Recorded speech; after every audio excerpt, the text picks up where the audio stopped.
Fibroids are the most common benign tumors in women, then get up to a foot in diameter and affect the majority of women before they hit menopause. They tend to be asymptomatic, though, but when symptoms do occur, they tend to manifest as heavy menstrual bleeding, so much so women may get anemic and lots of pain. So what can women do? Up to half go to surgery and get their entire uterus removed. Although it's generally considered a safe operation, obviously you can't have kids anymore, and complications occur in a significant proportion of patients. The alternative is a variety of hormone-modulating drugs, which can shrink the fibroids and provide relief, but many of these drugs have significant side effects, like bone loss, so you really don't want to be taking them for more than a few months. And so bottom line, there's currently no evidence to support the routine use of drug treatment in women for fibroids. No wonder many women turn to complementary and alternative treatments such as exercise, diet, herbs, and acupuncture. Women who exercise 7 or more hours a week do seem to have lower risk of having fibroids than women who exercise less than 20 minutes a day, but it's never been put to the test for treating fibroids. And likewise, there's not a single randomized controlled trial of acupuncture for the treatment of fibroids to date to help guide us. In terms of herbs, there are 2 Asian herbal preparations that show promise, a 5-herb combo called Gizi Fuling, and a Malaysian 10-herb formula which contains secret ingredients. So secret, they just list them, but seem to work as well as the leading drug. The problem is that traditional Asian herbal remedies may contain a few extra bonus secret ingredients, like arsenic, mercury, and lead in most of the samples tested off of Asian market and health food store shelves. And not just a little, some apparently had really toxic amounts. So yeah, these 2 Asian herbal preparations may reduce fibroid size, but there remains insufficient evidence as to their safety. And certainly don't try to apply caustic herbs internally, as this can lead to scarring, stenosis, and ulceration. OK, but what about diet? In one of the largest studies of diets and fibroids, fibroid tumors were associated with beef and ham consumption, whereas high intakes of green vegetables seemed to have a protective effect. They figured that the association between estrogen diet and breast and uterine lining cancers might help us understand why. For breast and endometrial cancers, there's a similar direct association with the frequency of meat consumption, with a similar protection conferred by vegetables and fruits. Thus, there may be these shared risk factors between estrogen-responsive malignant tumors like breast cancer and estrogen-responsive benign tumors like fibroids. See, we know the presence of fibroids seems to correlate with an increase in the amount of estrogens, for example, flowing through your body, and women eating vegetarian have significantly lower levels of excess estrogen.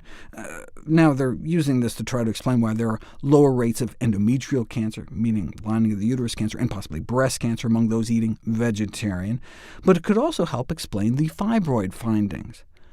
The incidence of breast cancer among vegetarian Adventists is only 60 to 80% that of American women in general, and the incidence among women in Africa or Asia are even lower. Why might women eating vegetarian have lower estrogen levels?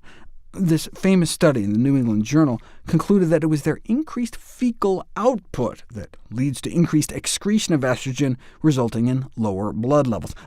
Double the output, in fact. You can see all the heavyweight Vs compared to the welterweight omnivores.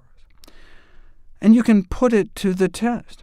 Maybe the same reason African-American women have more fibroids is the same reason they have worse breast cancer survival, too much estrogen in their bloodstream due to a less than optimal diet. So researchers designed this study to see what would happen if they were switched to a more plant-based, higher fiber diet.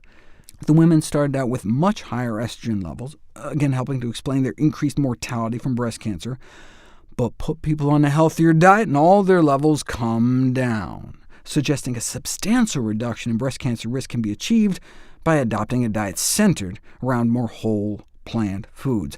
And the same appears to be true for fibroids, especially eating lots of cruciferous vegetables, broccoli, cabbage, and Chinese cabbage, as well as tomatoes and apples. Women who underwent premature puberty, starting their periods before age 11, may also be at increased risk of fibroids later in life, and we know higher childhood red meat intake is associated with earlier age of starting one's period, though total and animal protein in general may contribute. For example, girls who eat meat tend to start their periods about 6 months earlier than girls who eat vegetarian. Those that eat meat analogs, meaning like veggie burgers, veggie dogs, started their periods 9 months later on average. And a similar puberty normalizing influence was found with the consumption of whole plant foods such as beans. It could also be the endocrine-disrupting pollutants that build up the food chain. Researchers took samples of internal abdominal fat from women, and there appeared to be a correlation between the presence of fibroids with the levels of a number of PCBs in their fat. So does that mean fish eaters have higher risk of fibroids? Researchers did find a small increase of risk associated with the intake of long-chain omega-3 fats, mostly from dark fish consumption, by which they meant like sardines and salmon. This could be because of the endocrine-disrupting chemicals commonly found in fish, or it could just be a statistical fluke. It would be consistent, though, with the increased risk among sport fish consumers. They're talking about this study. Recognizing that diet and endocrine-disrupting persistent organic pollutants have been associated with a variety of gynecologic conditions, including fibroids, they looked at consumers of fish fished out of the Great Lakes, and found a 20% increased risk for every 10 years they've been eating the fish. This is the most comprehensive study to date. They've compared pollutant levels in fat samples of women with fibroids, compared to fat liposuctioned out of women without fibroids, and didn't just find higher levels of PCBs in fibroid sufferers, but also long-banned pesticides like DDT and hexachlorocyclohexane, PAHs, polycyclic aromatic hydrocarbons formed when coal is burned, tobacco is smoked, and meat is grilled, as well as heavy metals, arsenic, cadmium, lead, and mercury, levels which correlated not only to fibroids, but to seafood consumption or excess body fat.